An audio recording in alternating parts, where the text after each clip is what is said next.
Hii ni Mbiu ya Vipimo.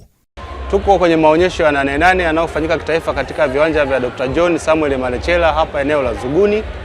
Na katika siku zote hizi ambazo tumekuwa tushiriki kwenye haya maonyesho, tumekuwa tukitoa elimu kwa wakulima pamoja na wajasiriamali ambao inahusiana na masuala mbalimbali yanayofanywa na wakala wa vipimo.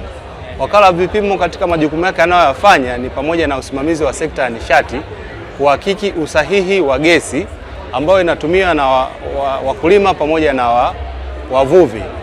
Gesi hii ambayo wakala wa vipimo tunahakiki usahihi wa ile mitungi ambayo inatumika kufungasha gesi, na jukumu la wakala wa vipimo lililonalo ni kuhakikisha hiyo gesi inakuwa katika vipimo sahihi ili kutoa thamani sahihi kwa mkulima pamoja na mvuvi ambaye anakwenda kununua ile gesi kupata thamani ya fedha yake. Nini wakala wa vipimo anachokifanya? Kwa kawaida ukienda kwenye maduka ya kuuza gesi, unakuta kwenye hiyo mitungi kuna namba fulani ambazo zimeandikwa. Hizo namba hazijaandikwa pale bure. Lengo la kuandika zile namba ni kumjulisha yule mnunuzi kwamba ule mtungi una uzito wa gesi kiasi fulani. Sasa jukumu la mnunuzi ni nini? Jukumu la mnunuzi anapofika kwenye duka la kununua gesi, kwanza ahakikishe kwenye hilo duka ambao anaenda kununua gesi kuna mzani ambao umekaguliwa na wakala wa vipimo.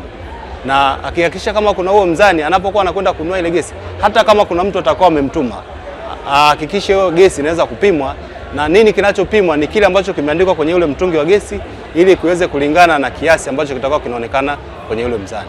Tunatoa rai kwa wauzaji wote wa gesi wahakikishe kwamba wanatumia mizani ambayo imewekewa na wakala wa vipimo ili kuweza kuwauzia hao wanunuzi ambao wananunua gesi katika maeneo yao.